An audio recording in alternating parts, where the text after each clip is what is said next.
sur le rapport, qui fait tout de même écho à la remarque que mon groupe a déjà formulée sur le transfert des routes.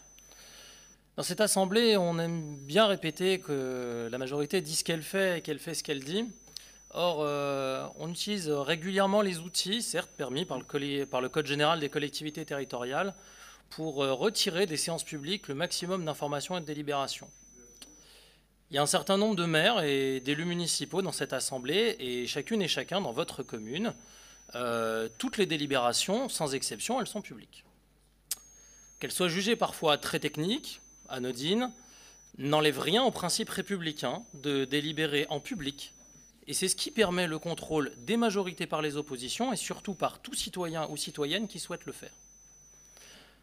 Seulement pour 2022, en comprenant cette séance, ce sont 92% des délibérations qui auront été prises en commission permanente en quelques secondes, sans débat, sans public, sans presse et sans captation vidéo facilement accessible ni compte-rendu des échanges. Ce n'est pas normal dans une institution qui se dit démocratique et transparente.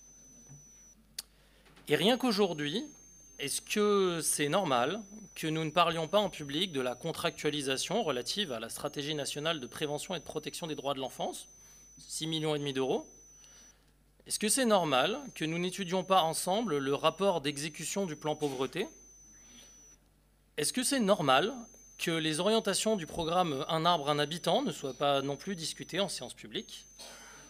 Est-ce que c'est normal que les votes pour la signature des marchés publics ne se fassent pas en public? Et est-ce que c'est normal que l'on n'explique pas en public la question du changement de main de la société de gestionnaire du petit train de la Mure? Parce que sur ce dossier, encore une fois, on veut qu'on délibère à l'aveugle.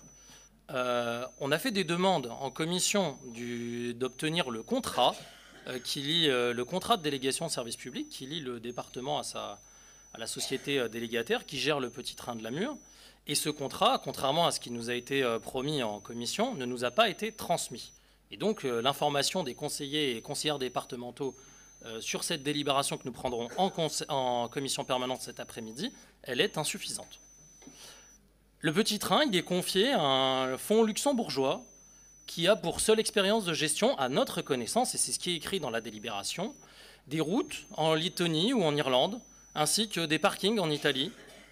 Pas de traces de ferroviaire touristique, et sinon ça aurait été inscrit dans la délibération. Et qu'il n'y ait aucune ambiguïté. Nous avons soutenu dès le début ce projet, car il était porté par EDIS, un acteur français reconnu en la matière, notamment sur sa gestion du train dans le Puy-de-Dôme.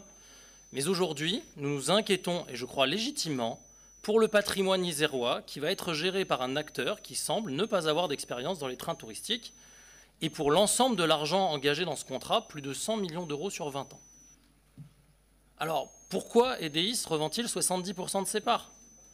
Les Mathézins, les Isérois, ils ont le droit de savoir.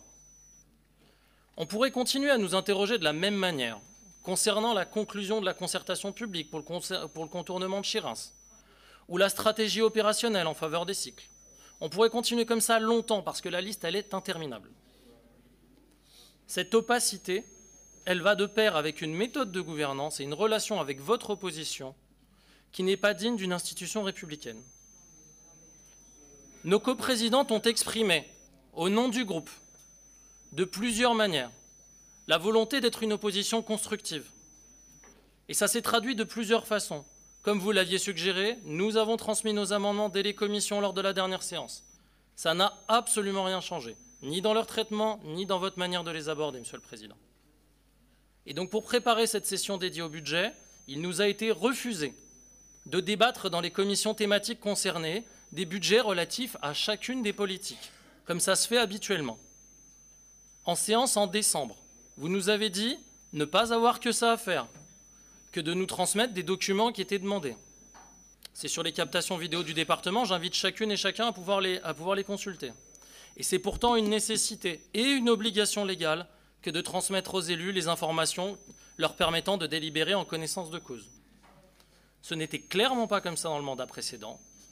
Ce changement de posture, nous le trouvons dommageable pour notre bon fonctionnement démocratique et des relations de travail sereines dans cette Assemblée.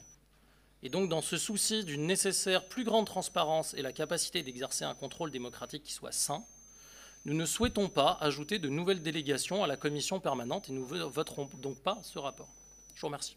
Monsieur